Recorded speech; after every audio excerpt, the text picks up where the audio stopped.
बहुत सारे students confuse हैं कि सर इतने सारे एग्ज़ाम सामने आ चुके हैं, कुछ समझ नहीं आ रहा।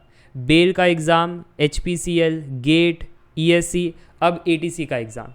और ऐसा भी नहीं है कि सब में सिलेबस सेम है। किसी में जी के पूछ रहे हैं, किसी में टेक पूछ रहे हैं, किसी में नॉन टेक ज़्यादा है, किसी में करंट अफेयर्स। पढ़े तो पढ़े क्या फिर? अगर आप भी इस टॉपिक को लेकर के कंफ्यूज हो कि ATC के लिए प्रिपेयर करना चाहिए या नहीं करना चाहिए, तो ध्यान से सुनना। सबसे पहला सवाल आपको अपने आप से पूछना है, व्हाट इज़ माई गोल। अगर आपका गोल गेट एग्ज़ाम है और आप पहली बार गेट के लिए प्रिपेयर कर रहे हो, तो अदर एग्ज़ाम्स को देखो ही मत। कितना भी टेम्पटिंग लगे, क्या बढ़िया अपॉर्चुनिटी है, क्या सैलरी है, कितना भी टेम्पटिंग लगे मत देखो। अच्छा, गेट क्यों इंपॉर्टेंट है पहले डिफाइन करो। आपको IITs के अंदर जाना है, PSU जॉब्स चाहिए, रिसर्च करना है, PhD करना है, why you are writing GATE exam. और अगर आप पहली बार प्रिपेयर कर रहे हो तो फोकस होना चाहिए कि सिलेबस पर पकड़ बनाओ। 10 सब्जेक्ट है, उसको अच्छे से पढ़ना है, कंसेप्ट नोट्स बनाओ, PYQ सॉल्व करो, पकड़ बनाओ। पहले फर्स्ट ईयर यही होना चाहिए आपका। अगर क्रैक हो गया गेट, फिर तो क्या ही कहना। नहीं भी हुआ ना क्रैक, तो यही सिलेबस आपको अदर्स एग्जाम में नेक्स्ट ईयर में हेल्प करेंगे। अभी डिस्ट्रैक्ट मत होना। हाँ, अब जो रिपीटर है वो कहेंगे सर हमारे लिए बताओ, तो आपका तो ऑलरेडी सिलेबस खत्म हो चुका है। तो जो भी टेक एग्जाम ओरिएंटेड अपॉर्चुनिटीज़ है, आप जाइए, अटेम्प्ट कीजिए, ठीक है, आपको कोई तकलीफ नहीं है। अब कुछ स्टूडेंट्स कहेंगे सर हम तो गेट के लिए प्रिपेयर ही नहीं कर रहे, तो ATC ही आपके लिए बढ़िया अपॉर्चुनिटी है, क्योंकि इसके अंदर कोई कोर सब्जेक्ट नहीं है। इसके अंदर 50% नॉन टेक है, जिसके अंदर एप्टी, रीजनिंग, इंग्लिश, GK 50% ये, और 50% टेक जो कह रहे हैं वो मैथ्स एंड फिजिक्स है क्लास 11-12 का। मैथ्स तो आपने कई बार पढ़ा है, 11-12 इंजीनियरिंग में 4 सेमेस्टर, तो मैथ्स तो आता है। फिजिक्स जो है वो भी आपने कई बार पढ़ा है, और इसमें ये मैं बता दूं कि इनका जो स्टाइल है फिजिक्स पूछने का, क्लास 12 से फिजिक्स ज़्यादा पूछते हैं। तो अगर उस पर फोकस करोगे ना अच्छे से, तो बात बन जाएगी।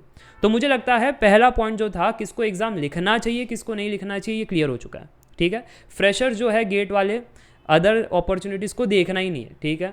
हाँ, जो रिपीटर है, जो गेट नहीं लिख रहे हैं, उनके लिए बढ़िया है। अब दूसरा, कितने महीने रह गए हैं? Only 2 months. 60 डेज़ के अंदर आपको ये एग्ज़ाम के लिए प्रिपेयर करना है। तो मेरा सुझाव ये रहेगा कि एग्ज़ाम इतना टफ है, ठीक है। इजी मत समझना। आप क्या सोच रहे थे कि टफ नहीं है, सर जी कहेंगे इजी है। अगर इजी होता तो सब क्रैक कर लेते, ऐसा नहीं होता है, ठीक है।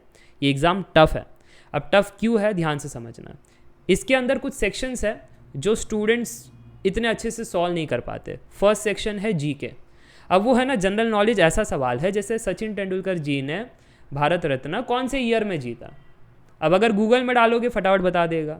अब गूगल तो है नहीं, है ना, कंप्यूटर में कोई इंटरनेट नहीं होता। अब आपको दिमाग लगाना है, अब आपको फैक्ट्स बाय हार्ट करना है। बाय हार्ट किया है तब आप सॉल्व कर पाओगे, नहीं किया है तो फिर तुक्का मार सकते हो। ये बेस्ट चीज़ है कि नो नेगेटिव मार्किंग है, तुक्का मारो, लक अगर सही रहा तो आ जाएगा।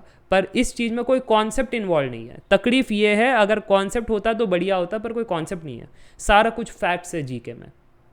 कौन सी नदी कहाँ पर लोकेटेड है ना, फिर ये जो स्पोर्ट्स का जो एकेडमी है वो बताइए, या फिर जो मूवमेंट है वो कौन से ईयर में आया था, XYZ मूवमेंट्स कौन से ईयर में आया था, ये फैक्ट्स पूछते हैं। सो GK में 50% भी स्कोर करना सबसे टफ होता है। इसलिए जो कट ऑफ है वो 120 में से कुछ 90s के अराउंड रहती है कट ऑफ, है ना, 99, 95 इसके अराउंड रहती है कट ऑफ। 100 के ऊपर नहीं होता है, ठीक है। सो 20 मार्क तो बच्चे स्कोर नहीं कर पाते, उसमें मेजॉरिटी GK में फंसते हैं। अब दूसरा फिजिक्स में फंसता है।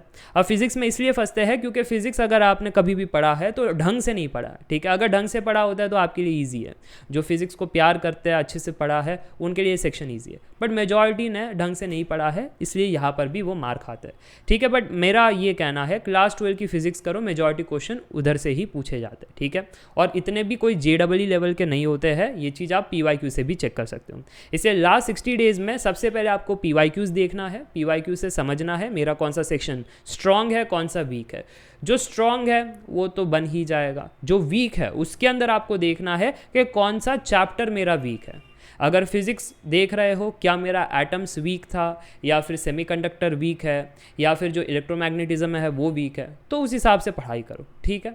और जो स्ट्रांग है वो तो आपको पता ही है, स्ट्रांग है तो नोट्स रेफर करके भी काम बन जाता है। तो ये चीज़ आपको करनी है। And I guess collectively holistic idea आपको मिल चुका है कि किसको प्रिपेयर करना है, किसको नहीं, प्रिपेयर भी कैसे करना है, कितने महीने रह गए हैं, ये एक्सपेक्टेशन है 60 डेज़ के अंदर आपका एग्ज़ाम होगा, ठीक है। और आपको कैसे प्रिपेयर करना है वो भी मैंने आपको आइडिया दे दिया है। कौन सा सेक्शन वेरी टफ है वो भी बता दिया है। And yes, this exam is tough, every competitive exam is tough, don't assume के पेपर ईजी होंगे। ओके चलो, इसी के साथ ही वीडियो एंड करना चाहूँगा। एंड कोई भी अगर आपके डाउट्स है गूगल फॉर्म में पूछ सकते हो, कमेंट में पूछ सकते हो। नेक्स्ट वीडियो इसी पर होगी। Up till then take care, bye bye for now, see ya bye.